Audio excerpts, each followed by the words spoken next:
오늘 우리가 보고 있는 말씀은 요한복음 9장 말씀입니다. 오늘 본문에는 초막절이 끝나고 예수님께서 갈릴리로 가시기 전 예루살렘에 잠시 머물 때에 앞을 보지 못하는 소경이 찾아오게 되죠. 그 소경을 예수님께서 눈을 뜨게 하신 놀라운 기적의 사건이 오늘 본문에 기록되어 있습니다. 이 맹인을 보자마자 제자들은 궁금증에 사로잡혀 예수님에게 이렇게 질문합니다. 예수님, 이 사람은 누구의 죄 때문에 이렇게 앞을 보지 못하는 겁니까? 부모의 죄입니까? 아니면 자기의 죄입니까? 묻죠. 이렇게 묻는 이유가 뭐냐면 유대 사람들의 사고방식이 이런 거예요. 아무 일 없이 어떤 질병을 경험하거나 어려운 일을 경험하게 됐을 때 이건 분명히 누구의 죄 때문일까? 부모가 죄를 지었나? 누구의 죄 때문일까? 이렇게 생각하는 것이 일반적인 사고방식이었습니다. 왜 유대 사람들이 이런 사고방식을 갖게 됐냐면 출애굽기 20장에 보면 하나님은 질투하시는 하나님이시되 죄를 갚되 아비로부터 아들에게 3, 4대까지 이르려니와, 아버지가 죄를 지으면 그 죄의 파급력이 3, 4대까지 아들 때, 손자 때까지 간다. 이런 말씀에 근거해서 그런 생각을 가졌겠죠. 그러다 보니까 유대인들 사회에는 자연스럽게 만들어진 속담 하나가 있는데요. 아버지가 신 포도를 먹으면 아들의 이가 시다라는 속담까지 만들어졌어요. 포도는 아들이 먹지 않았는데 아버지가 포도를 먹었는데 아들의 이가 시다. 그만큼 죄의 파급력을 말하는 것이지요. 그런데 하나님께서 이 계명을 주실 때는 그렇게 해석하라고 주신 계명이 아닙니다. 이 말은 그만큼 죄의 치명적인 영향력, 파급력을 말하는 거지, 그래서 죄를 짓지 말라라고 하는 거에 포커스가 있는 것이지, 문자 그대로 아버지가 죄를 지었는데 아들이 벌을 받는다, 그걸 말하려고 하는 게 아니라는 것이죠. 그런데 사실 예수님은 궁금해하는 그 제자들의 질문에 어떤 식으로 대답을 하든 좀 난감한 부분이 있습니다. 왜 그러냐 하면 이건 부모의 죄야 라고 말을 하면, 아니 사랑의 하나님께서 어떻게 아들이 죄를 지은 게 아닌데 부모 때문에 아들이 이렇게 벌을 받게 됩니까? 자기의 죄 때문에 그런 거야 라고 한다면, 아니 이 소경은 날 때부터 앞을 보지 못하는데 언제 죄를 지을 시간이 있었겠습니까? 이건 되게 어떤 식으로 대답을 하든 난감하다라는 것이죠. 그런데 예수님은 이것도 저것도 아니라 제3의 대답을 하십니다. 그 대답이 뭐냐면 3절에 보니까 그거는 하나님의 일을 나타내기 위함이야 라고 말씀을 하시는 것이죠. 여러분, 사람들의 잘못된 오해 가운데 하나가 뭐냐 하면 인생의 모든 문제를 이렇게 죄의 관점으로 풀려고 한다는 것이에요. 어떤 사람이 어려움을 겪었을 때 저 사람 왜 저럴까? 무슨 죄를 지어서 저럴까? 여러분, 유대인들뿐만 아니라 우리도 그런 마음 있지 않습니까? 우리 삶에서 작은 부분 하나 뭔가 이렇게 어그러지고 있으면 모든 걸 어떻게 적용하냐면 죄의 문제로 그걸 풀려고 한다는 거예요. 죄의 관점을 갖고 있다는 것입니다. 여러분, 그거는 스스로를 죄에 묶는 행위예요. 예수님은 이미 우리의 죄를 다 사해 주셨고 죄의 문제를 해결해 주셨고 죄 가운데서 건져 주셨는데, 예수를 믿는 우리의 삶 가운데 자그마한 어떤 문제가 생겨도 이거 죄 때문에 아닌가? 모든 것을 죄로 해석한다? 그건 나를 스스로 죄에 묶는 행위고 내가 죄의 종이 되는 것이, 나뿐만이 아니라 나도 그렇게 죄의 종으로 묶이게 만들고 다른 사람들도 그렇게 죄의 종으로 묶이게 되는, 이미 예수님은 우리의 죄의 문제를 해결해 주셨어요.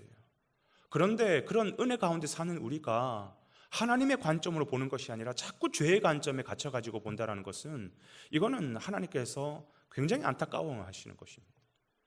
여러분, 회개하고 죄책감하고는 전혀 다른 것이에요. 잘못한 거 있으면 회개하고 돌이키면 되는 거예요. 그리고 하나님의 일하심을 구하면 되는 것이에요. 근데 죄책감이라고 하는 것은 뭐냐면 죄의 관점으로 자꾸 내 삶을 해석하는 거예요. 내가 이런 죄를 지어서 그런가? 내가 왜 그랬을까? 여러분, 죄책감을 갖지 마시고 회개하여 하나님의 일을 경험하는 우리가 되기를 간절히 소원하는 것입니다. 예수님이 말씀하신 것처럼 이거는 죄의 관점으로 바라보는 것이 아니라 하나님의 관점으로 바라보니까 이거는 분명히 하나님이 일을 드러내시기 위해서 그렇다라는 것이에요. 그러면 예수님은 이 사람을 통해서 무엇을 드러내시고자 하느냐?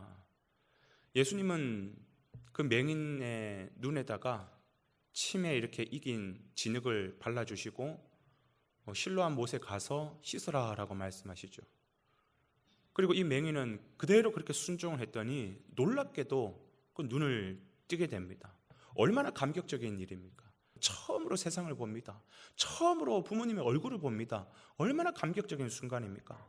여러분, 하나님이 하실 일이라는 건 뭐냐면 이렇게 회복이에요. 치유예요. 그런데 이렇게 끝나면 하나의 완벽한 스토리가 딱 되겠죠, 그죠? 그런데 이 이야기는 이걸로 끝나지 않습니다. 하나님의 하실 일의 본질이 이게 다가 아니라는 것이죠. 무슨 말이냐? 여러분 기억하십시오. 하나님의 일의 본질은 우리가 치유되고 회복되는 것만이 아니라는 것입니다. 어려운 가운데서, 실패 가운데서 승리하고 성공했어요. 야, 하나님의 일이다 하고 그걸로 딱 끝내버리니까 교만해지는 거예요. 그러면서 다시 또 무너지는 것이, 치유가 됐어요. 회복이 됐어요. 그런데 이게 하나님의 일이다 그걸로 딱 끝내버리니까 또 꼬꾸라지는 것이, 아니요, 하나님의 일의 본질은 그 뒤에 또 이번 본문에 보면 펼쳐지고 있습니다. 그 뒤에 더 깊은 영적인 역사가 있고 하나님의 행하신 일의 본질이 그 뒤에 더 있다는 것이죠. 여러분, 이 사람이, 맹인이 눈을 뜨니까 주변 사람들이 어떻게 합니까? 다 놀라죠. 내가 아는 이 사람은 평생 지금 앞을 못 보는 사람인데 어떻게 앞을 보게 됐냐? 어떻게 됐냐? 너 무슨 일이 있었냐? 라고 묻죠. 그랬더니 이 맹인이 뭐라고 합니까? 나도 모르겠어요. 예수라는 분이 내가 시키는 대로 했는데 눈을 뜨게 됐어요. 내가 대단한 게 아니라, 내가 뭘 한 게 아니라 예수님이 대단하신 분이에요. 그러면서 예수님을 증거하는 것이죠. 예수님과 적수관계에 있었던 바리새인들도 굉장히 이게 못마땅합니다. 아니, 예수라는 분을 자꾸 이렇게 죄인으로 몰고 가야 되는데 예수가 이런 능력을 행하고 치유와 회복을 이렇게 막 베푸니까 이게 못마땅한 거죠. 그러면서 어떻게든 트집을 잡습니다. 그 트집을 어떻게 잡느냐? 아니, 지금 너가 눈 뜬 날이 안식일인데 안식일 날 그 일을 행한다고? 그는 하나님의 아들이 아니다. 그러니까 이 맹인이 뭐라고 얘기합니까? 봐라, 나는 지금까지 눈을 뜬 적도 없고 보지 못했는데 지금 분명한 사실은 내가 본다라는 사실이다. 그러면서 이렇게 고백을 하죠. 33절 이렇게 고백합니다. 이 사람이 하나님께로부터 오지 아니하였으면 아무 일도 할 수 없으리이다. 여러분, 진짜 하나님의 일이라는 게 뭔지 압니까? 우리 삶의 문제 하나 해결해 주는 것, 회복시켜 주는 것, 이것만이 하나님의 일이 아니라, 여러분 기적 하나 경험한다고 해서 그거 끝나는 게 하나님의 일이 아니라, 그 기적을 통하여서 하나님이 정말 예수 그리스도라는 분을 통하여서 우리를 구원하시기 위해 오셨구나, 그분이 진짜 하나님의 아들이시구나, 삶의 이 문제만 해결해 주시는 것이 아니라 우리의 삶과 죽음의 문제도 해결할 수 있는 진정한 구원자이시구나, 이걸 깨닫게 되는 것, 이게 하나님의 일이라는 것이죠. 그 깨달은 사람이 가만히 있습니까?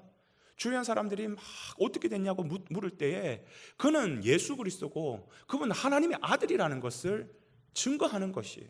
심지어 바리새인들과 같이 예수님의 적대 관계에 있는 사람들에게도 당당하게 읽었던 말씀처럼 하나님의 아들이 아니면 어떻게 내가 눈을 뜬단 말이냐, 그는 진짜 하나님의 아들이라고 당당하게 증거할 수 있는 것이죠. 여러분, 여기까지 가야 이게 하나님의 일이라는 것이에요.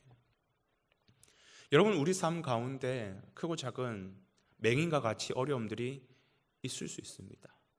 그래서 우리는 하나님 앞에 구하죠. 하나님, 이 삶의 문제를 해결해 주십시오. 하나님은 하나님의 일을 드러내시기 위해서 그 응답으로 우리에게 치유와 회복과 승리와 성공을 주실 때가 있습니다. 그런데 우리는 분명히 기억해야 될 것은 이게 다다라고 생각하면 우리는 우리의 또 죄성 때문에 금방 교만해지고 또 그 자리에서 또 꼬꾸라질 수밖에 없습니다. 하나님의 일이라고 하는 것은 내가 경험했던 그 하나님이 정말 살아계신 하나님이시고 그 예수님이 정말 하나님의 아들이시고 내 삶과 죽음의 문제들을 해결할 수 있는 구원자이심을 깨닫게 되고, 그리고 그분 앞에 엎드려 겸손하게 경배하게 되고, 그리고 그 예수님을 내 삶 가운데서 증거하는 일, 이것이 하나님의 일이라는 것을 기억하시기를 바랍니다. 오늘 하루의 삶 가운데서도 하나님의 놀라운 치유, 은혜 많이 경험하시고 그 은혜 속에서 더 겸손해지셔서 그 주님의 이름을 여러분 주변 사람들에게 많이 증거하는 그런 아름다운 하나님의 일에 쓰임받는 저와 여러분 되시길 주님의 이름으로 축원해 드립니다.